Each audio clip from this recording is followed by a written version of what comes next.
Good day, my dear students. So for today's topic, I'll be discussing work, power, and energy. And by the end of this session, you must able to explain the causes of motion in different ways. So without further ado, let us now start with this topic. Okay, so what do you mean by work? So work is a production of force and the amount of displacement along the line of action of that force. It means that in terms of work, there's an involvement of force and a displacement. So for example, from a stationary place, okay, you move with the exertion of force, and therefore there's already a work. Ano yung mga examples niya? For example, I ask you to move a certain object. Okay, you exerted a force. So force natin, we consider the mass and the acceleration. Then that object from a stationary position, nagkaroon po siya ng changes of its position, and therefore we consider that as displacement. Okay? So ganun po yung nangyayari pagdating sa work. Isa pa, kunyari may pinabuhat si mommy or si daddy ng mga gamit, lalo kay mommy, papabuhat sa yung mga grocery bags, diba? From a stationary position, nakalapag yung grocery bag sa lapag, binuhat mo, so may force ka na in-exert doon, nagkaroon ng change of position, therefore we consider that there's a force and displacement, may work na po yun. Okay? So marami pa mga examples yan, okay, that involves a work. Now what are the things we're going to need? So first is we're going to need the work. Okay? Malaman natin work. This is the force and the displacement. Para di po tayo malito dito, pwede tayo gumamit dito ng triangle. Dito sa triangle po natin, we can use work, okay, times, okay, force times distance. Okay? Pag nawawala po si distance, we just simply divide the work into force. Kung nawawala naman si force, divide lang natin si work and si distance. Kung nawawala si work, again, we multiply force and the distance. Now, if there will be a cases, may encounter kayo na problem na pinahanap pa si force, ibig sabihin po, gagamitin lang po natin yung second law of motion, which is the force mass times acceleration. Ayan po yung mga gagamitin po natin para po mahanap natin at saka pa lang po natin ma-identify yung work. May mga ganun pong scenario na gagamitin po natin ibang formula para po makomplete po natin yung solution. Okay? Now, please take note, yung work po natin na gagamitin as a unit will be joule. Okay? Joule or let's say J. Yan ang sinusulat natin dyan. Now, if doon sa problem nakalagay is feet pounds, okay, that will be horsepower. So again, nakadepende po yan sa problem. Intindihin nyo na lang and analyze kung ano yung pinahanap. Pag sinabi express in joule, edi joule lang lagay mo. Express in horsepower, edi horsepower. No need to convert. Okay? But if in case na wala namang sinasabing to express, and therefore, lagi po natin gagamitin is the Newton meter or the joule. Yun lang po gagamitin natin. Paano po na yung Newton meter? Again, yung force po natin ay may unit po na Newton and displacement po natin ay may unit po na meter. Tandaan po natin yan. Okay, next.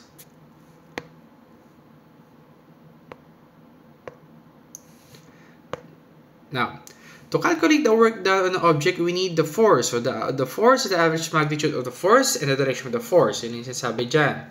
The displacement is the magnitude of the change of position, the direction of the change of position. So, ibig sabihin po, pag force po yung magnitude na binibigay mo, okay, meron kang pwersang binibigay. Kapag displacement naman, there's a position from point A na nagiging point B. Okay? So, ganun po yun. Next.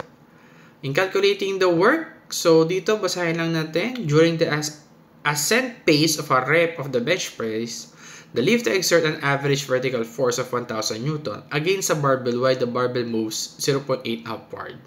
Now, how much work did the lifter do to the barbell? So, dito, analyze po natin, meron na tayo ditong force, right? Sulat na natin dyan, force. Meron na tayong distance. Kasi 0.8 meters. Now, hanapin po natin dyan yung work. So, tandaan po natin, yung pyramid po, W, then force times distance. So, sabi dito, force times distance, and therefore multiplication po tayo. Pwedeng dot, pwedeng X, or pwedeng parenthesis. Kaya po bahala. Okay? Basta po, multiplication po ang gagamitin natin dito. Okay? Now, another thing is that sabi dito, ascent paces. Okay? Ascending, pataas. So, therefore, we expect that this 1,000 Newton will be positive 1,000 Newton. Okay? Multiplied to positive 0.8 meter. Okay? So, ganyan po yung mangyayari dyan.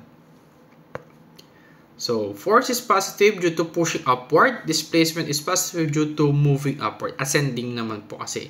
So, parehas po sila ng direction. So, therefore, we use positive. Okay? So, using the formula, again, force times displacement, you will get 800 joule. Okay? Again, that's Newton meter. So, therefore, in every 1 Newton meter, there is a 1 joule. Yun po ang conversion po niyan. Okay? So, kunyari, 3 Newton meter, and therefore that will be 3 joules. Okay? Next. Now, positive work is performed when the direction of the force and the direction of motion are the same. So, ascent pace of the bench press, throwing a ball, push of upward, pace of a jump. So, may keyword tayo dito, sabi dito, ascent pace. Okay? So, kung wala naman po nakalagay dyan, iintindi mo na lang din yung problem kung paano po magiging direction no examples. Okay? Tandaan lang po natin, as long as they are the same, that will be positive. If in case po merong may upward position and then may downward position, therefore, meron tayong case na positive and negative. If the direction is downward, again, it can be positive. Okay? It can be positive or negative. Why? Why, sir? Diba? Kasi po nakadepende tayo kung anong gagamitin, kung ano yung pagkakaintindi natin, or baka may sinabing ascent paces. Pero most likely, pwede na tayo malito. Syempre, pag downward, alam naman natin na that will be a negative. So, burahin na natin ito. Negative yan. Okay? Now, proceed tayo sa next. So, during a descent pace of a rep of the bench press, the lifter exerts an average vertical force of 1,000 Newton against the barbell, while the barbell moves 0.8 meters downward. So, meron po tayo dito hint, descent pace and downward. Okay, same problem lang pa rin naman tayo, o same given. We have the 1,000 Newton as our force multiplied to 0.8 meters as our distance. And therefore, hanap pa rin po natin dyan ay yung work. Okay?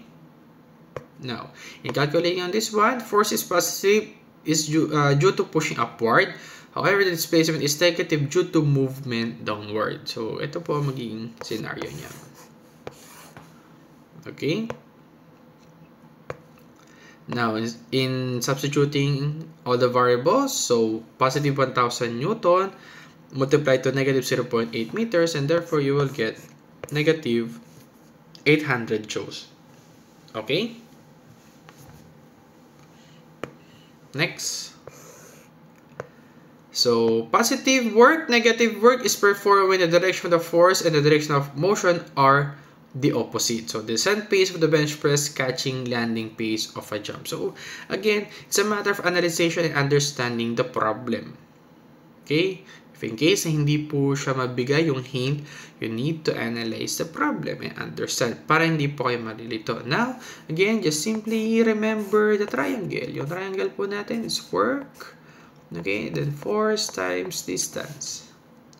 Pag pinahanap ang force, gagamit lang ulit tayo ng another pyramid where force over mass times acceleration. Okay, so this one po ay second law of Newton.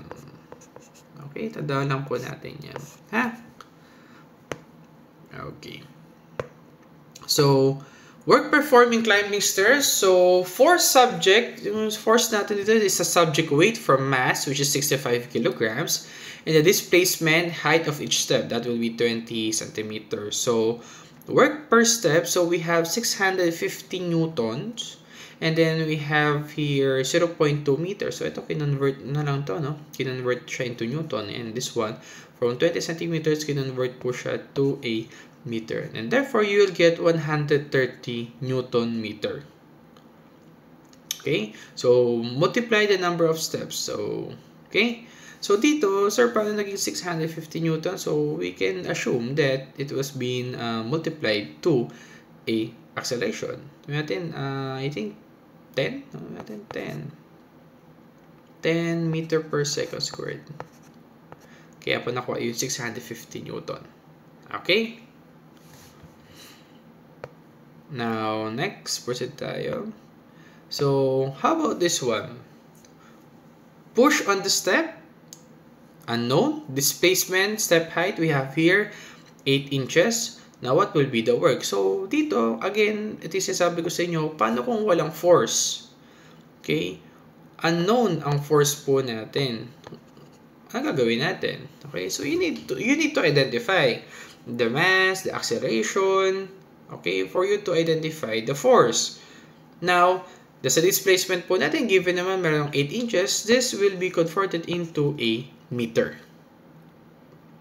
So, sa conversion po natin, be familiarized po tayo sa pagko-convert. Yung mga basic natin, basic conversion na inches to meter, centimeter to meter, okay? Para po, di po ulit kayo mahihirapan pag a-analyze po ng problem. Proceed tayo dito. So, the belt friction on the flywheel, example, we have a 3 kilograms. Okay, so the displacement revolution of pedals is 6 meters. So, work per revolution. Then, therefore, apply po natin to. So, we have 3 kilograms. And then, we have here the displacement of meter. So, work per revolution will be 3 kilogram times 6 meters will be 18 kilograms meter. Alright? So, dito, pwede natin siyang i-accept. Okay. But, for me, nakalagay dito sa PowerPoint kasi 18 kilograms. Dapat po kasi inahanap po natin dito is work. So, therefore, dapat, again, given yung acceleration. So, yung acceleration po natin dito para po maging newton to. Kasi nga po, ang ating unit for work is joules. Okay, joules po. Okay, kumbaga yung work na binibigay mo. Okay. Now, proceed po tayo dito sa power. Sa power naman po, we have here the work and the time. So, FD over time. And we have here power is equals to force times velocity. So, dito po ang unit po natin is work per seconds or joule per seconds is equals to watt. Okay? Dito lang po, in every 1 joule per seconds is equals to 1 watt. Okay? Again, in every 1 joule per seconds is equivalent to 1 watt. Okay? So, meron po tayo ditong dalawang formula. Again, this one is power, work time, which is, again, papahanap sa atin ng work. Again, multiply mo natin sa force and its distance. Then, multiply to time. So, that will be joule per seconds. And another thing is, we have here another power is the force and velocity. So, okay. So, that will be Newton meter per seconds. Okay. Now, let's try this one. During the ascent pace of a rep of the bench press, the two lifters each exert an average vertical force of 1000 Newton against a barbell while the barbell moves 0.8 meters upward. Okay, so we have here two lifters, lifter A and lifter B. So, gamitin lang po natin yung formula po natin. Again, power. We have power work times time. Tama? Again, yung work po natin, that will be the FD. So, ganito yung cases natin. So, apply natin siya dito.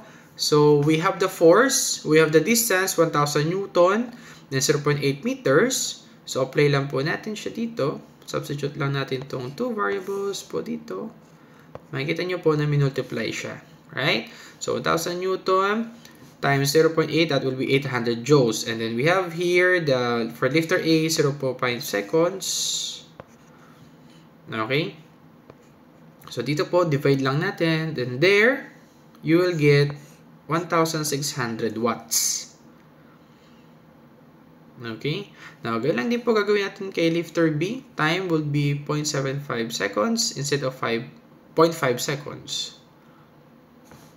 Okay? So, same process lang ulit naman tayo. So, check kung meron ba. Okay, wala. So, computing natin to. We have the force. Again, we have the force of 1,000 Newton. We have the distance of 0.8 meters. And we have time of...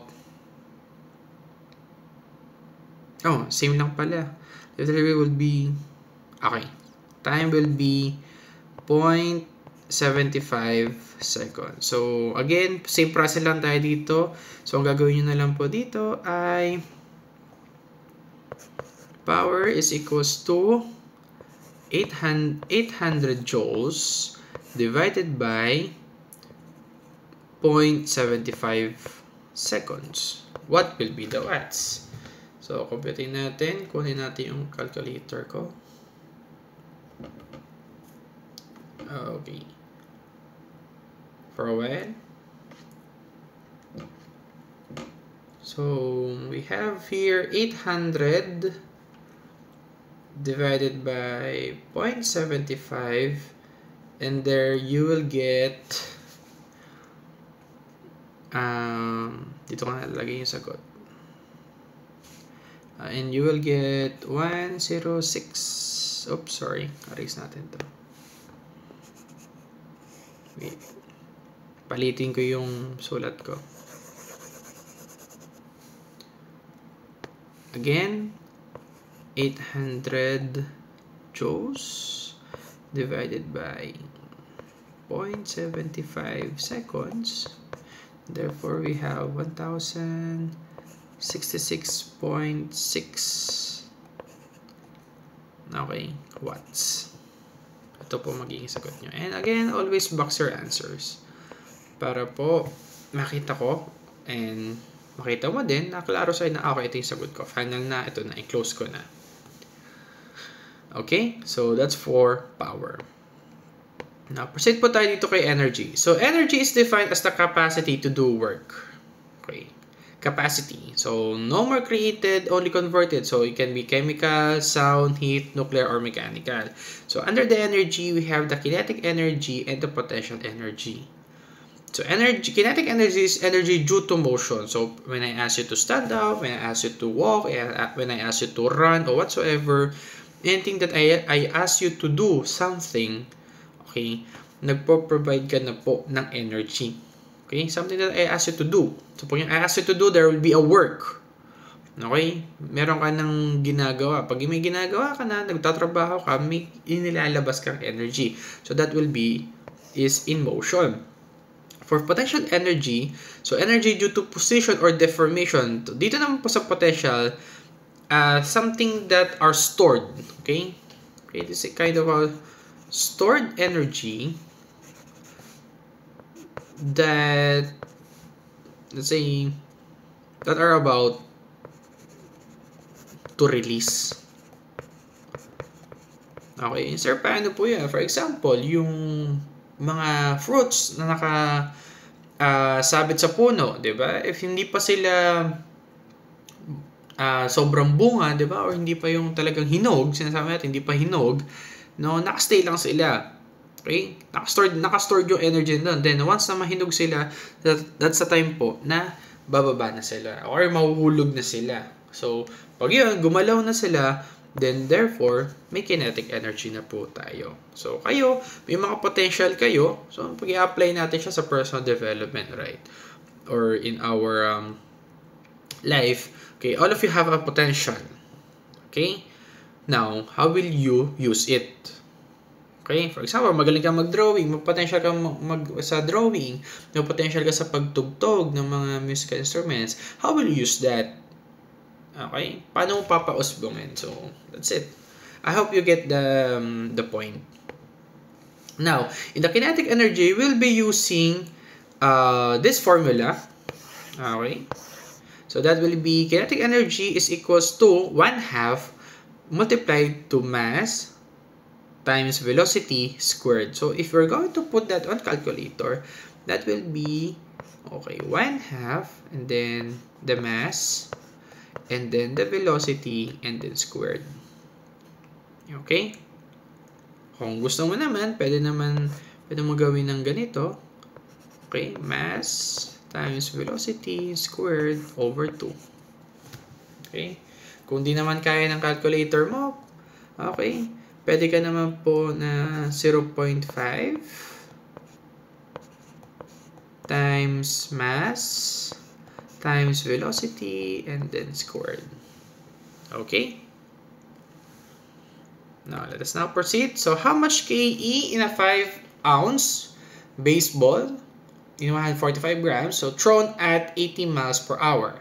So, that will be 35.8 meter per second. So, makikita nyo po this 5-ounce that it was being converted to a 145 grams and this 80 miles per hour was being converted to a 35.8 meter per second. So using the formula, we have here the KE is equals to 1/2 multiplied to 145 grams and then multiplied to 35.8 meter per seconds. Okay, squared. So ito po, meron na po tayo dito solution. Pwede nyo na siya ilagay sa calculator. Now, again, so with that, nabigyan ko na kayo ng hint. Alright? So, the equation that we're going to use is this one. Okay?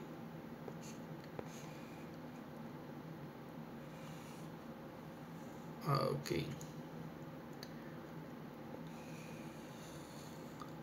So, sir, ba't naging 0.145 kilograms? So, kasi nga po, yung hinahanap natin dito is mass. So, from that, balikan natin yung problem. Ulit kayo. So, we have the 5-ounce ang kinonversion to 145 grams. So, this 145 grams, i-convert pa po natin siya into a kilograms. Okay? So, from that, 145 grams, magiging 0.145 kilograms and 35.8 meter per second. So, apply lang natin again to. So, we have here the right formula and check if we have the same answer, which is 92.9 kilograms meter per second squared. Okay? Or 92.9 Newton meter or 92.9 joules. So, ang energy po is joules. Joules pa rin po ang gagamitin.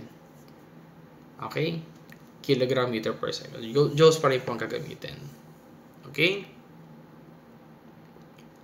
Next, how much KE or kinetic energy possessed by 68.1 kilograms female volleyball player moving downward at 3.2 meter per second after a block? So, see, if we're going to analyze this problem, there's no conversion kasi meron na po tayong 68.1 kilograms and 3.2 meter per seconds. So, sulit lang po natin ulit yung equation. So, 1/2 times 68.1 kilograms multiplied to 3.2 meter per seconds squared. And therefore, apply nyo lang po sa calculator po natin. Okay? Now, mapapansin nyo dito, sir, bakit po nagkaroon ng negative? So, check natin ulit ang problem. May napapansin ba kayo? Okay. downward. Okay, so maglalagay po tayo dito ng negative. So again, analyze the problem. So, going back, select the equation. So, ang equation po natin, oh, what happened? So, equation po natin, ito. Okay. And after putting that on your calculator, ito na po ang makukuha nyo po. 349.08 Newton meter or joule. Okay, again, sa kinetic energy po natin, or sa energy po natin, ang unit po natin ay joule. Sa power, sulat po natin. Sulat na lang ni Sir La Madrid. Again, sa work po natin, ang SI unit po niyan, SI unit is joule. Sa power is watts. And energy is joule. Okay? Now, compare kinetic energy possessed by a 220 pound, which is 100 kilogram, running back moving forward at 4 meter per seconds, to a 385 pound of 175 kilograms lineman moving forward at 3.75 meter per seconds. Okay? So, yung sasama natin ditong lineman, ito po yung yung mga nasa fire, mga fireman po natin na nagdadala ng mga hose. Ayan, sila yung mga lineman. Ang tawag po natin doon. Okay? So, using the following formula, again, compare po natin. So, 100 kilograms of a running back, moving forward, no? So, running 100 kilograms, and sa lineman natin, 175 kilograms. So, applying the following, all the variables. So, there, tama naman yung equations natin. Okay? So, we have here 800 Newton meter or joule. And at this point, we have 1,230 Newton meter or joule. So, dito, mas makikita po natin na mas marami na po produce na energy kay lineman, no? Compared dito sa isa. Kasi ito back and forth lang naman. But compared dito, okay, yung kilogram nyo din kasi kung i-consider natin, napaka-bigat din, no? Kaya marami siya mapoproduce na energy compared dito. This is a less mass, but doon siya bumawi sa speed. Okay? So, ito lang yung energy na po-produce niya, 800 joules. For a lineman, makikita nyo, sa bigat, 175 kilos, and then medyo bumaba. Okay? Bumaba ang kanyang speed from 3.75, di ba? So, isipin mo pa, nagbubuhat ka niyan, di ba? Nagbubuhat ka niyan ng ganyan kabigat, 175 kilos. Talagang babagal ka. But then, you need to to bring out more energy. Okay? Now, in the potential energy naman po, we have here the gravitational PE or potential energy, where it says here that the energy to an object position relative to the Earth. And we have the strain potential energy due to the deformation of an object. So, dito naman po sa strain is the spring. Yung sa spring naman po ginagamit natin. At dito naman po sa gravitational PE is we'll be using the gravity of the Earth. Okay? Okay. Gravity of the Earth. Okay. Now, affected by the object's weight, we have the mass and the gravity and the elevation of the height above reference point, ground, or some other space. So, the GP is equals to mass. This one is mass. This one is gravity. And this one is height.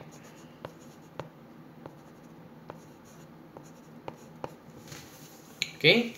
So, again, tandaan nyo po, pag GPE, mass times gravity times height. Pag kinetic energy naman po, that will be 1/2 times mass times velocity squared.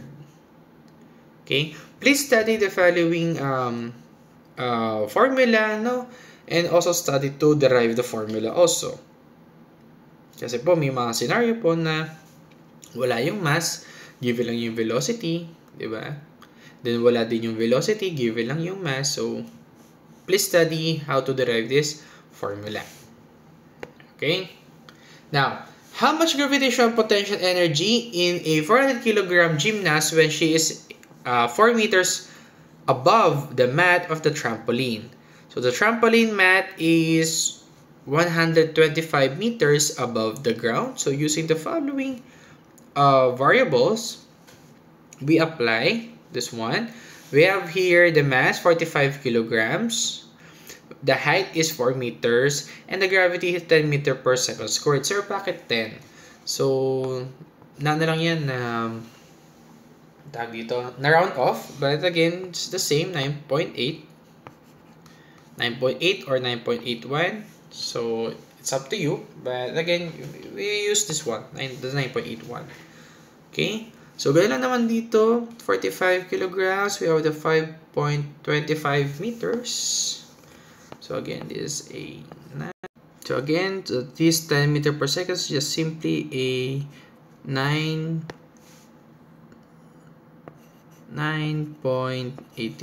meter per second squared. So with a height of 5.25 meters, which is relative to the ground, at ito naman po ay 4 meters relative to mat. So yun po siya, no? And then we just simply substitute and multiply, and you will get here for this relative to mat, potential energy will be 1,765.8 joules, and this relative to the ground is 2,317.6 joules. Ayan po. Okay. So, ito po yung illustration. How does this kinetic and potential works, no? So, again, potential mo. So, starting from this point, okay? Starting from this point, and you're about to do, again, may kinetic ka na in-exert, and then from that, your gravity, and then going back to your potential state. So, again, in everyday life, nagagamit po natin yung potential and kinetic energy. So, it's a matter of decision to move, when to move, okay, kung mag-a-act ka ba or not. Diba? So, nagde-decide yung katawan mo, nagde-decide ka kung gagalaw ka o hindi. Okay? So, insertion, applying also the work, the power, and the energy, so on and so forth. So, ganun po siya. Okay? Now, additional, this strain energy, when a fiberglass vaulting pole bends, straight energy is stored on the bent pole. So, ibig sabihin po, kunyari meron po tayo fiberglass here. We put a flame. Okay? Ininit po natin. So, the strain, ang nangyari po dyan is pag ang fiberglass po natin ay nag-bend. Okay? Ito po part na to. Ito po yung sinasabi nating strain. Okay? Andiyan po yung sinasabi nating strain.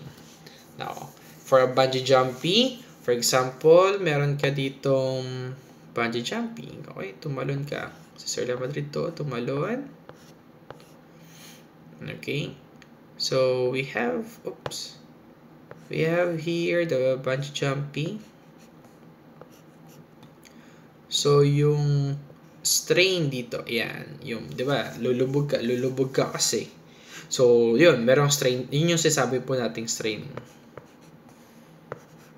Okay, and in body, we have the tendon, ligament, muscle, stretch. Okay, the strain energy is stored in elongated elastin fiber. So, most likely yung mga elastic, no? So, ligaments, alam nyo naman siguro yan, right? For example, we have here the muscle fibers. Okay, the muscle fibers. Paano ko ba matudraw yun? The tendon muscle fibers po natin connected to a knee. Yan, sa knee natin. So, ito ay kneecap. Ito yung kneecap natin. Okay, ito yung leg. Okay. So, dito, yung tendons na nangyayari dito, yung ligaments na nandyan, para po yung tawag dito, yung thigh and yung leg mo ay nabibend mo. So dito may tendons po dyan. Okay? May tendency po dyan. Kaya most likely, kapag ikaw ay player ng basketball at napuruhan to, yan, most likely ACL sa mga players dyan ng basketball, no? Masakit yan pag maputulan ka at mahirap mag-rego yan. Okay? So, it's either bakal ang nilalagay or kung kaya pa naman, kung minor injuries lang naman, kaya lang mag-heal. O pwede pag major, most likely bakal or inopera, tinatanggal na yan. No? Okay. And with that, the work to energy relationship, the work done by external force acting on object cause a change in mechanical energy of the object. So if we're going to use the energy, again, we use this force of a distance, where the force of distance is equals to energy.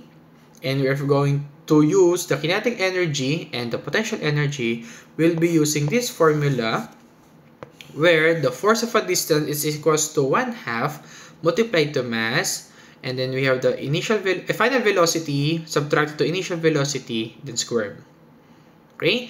And for the other one, we have the mass and the gravity, and for the rate of the height, no, we have the final rate and the initial rate.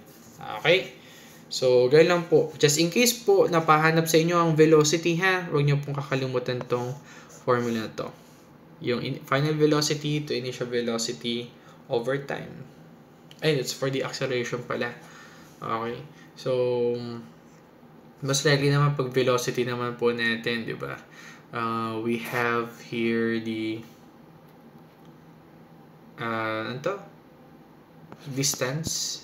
If I can still remember, distance, speed, and time. Tama. Okay? Para mahanap yung velocity. Tama. I think speed, ayun. Yeah, meter per second. Tama. The distance is meter, the time is seconds, and the speed, which is the velocity, that is meter per second. So, di ba? So, magagamit po natin yung mga formula, yung mga lessons natin before. Dito, apply po yan. So, huwag kayo malilito. Again, analyze the problem, understand the problem, as much as possible. Try the following problems na nilalagay ko dito sa PowerPoint. Subukan nyo siyang computein. Be guided para po pag sa exam nyo, hindi kayo mahihirapan at hindi kayo po malilito sa paggamit po ng formula. That's the tip. Yun lang po tip na may bibigay ko sa inyo para po hindi kayo malito. Again, if you, as much as possible, remember the fundamentals. Okay? Tandaan nyo yung mga basic formula kasi po to a complex formula na po kasi pinag-combine lang naman yan. Okay? So without further ado, thank you for listening, and please wait again for my next upload of lesson. Thank you and God bless.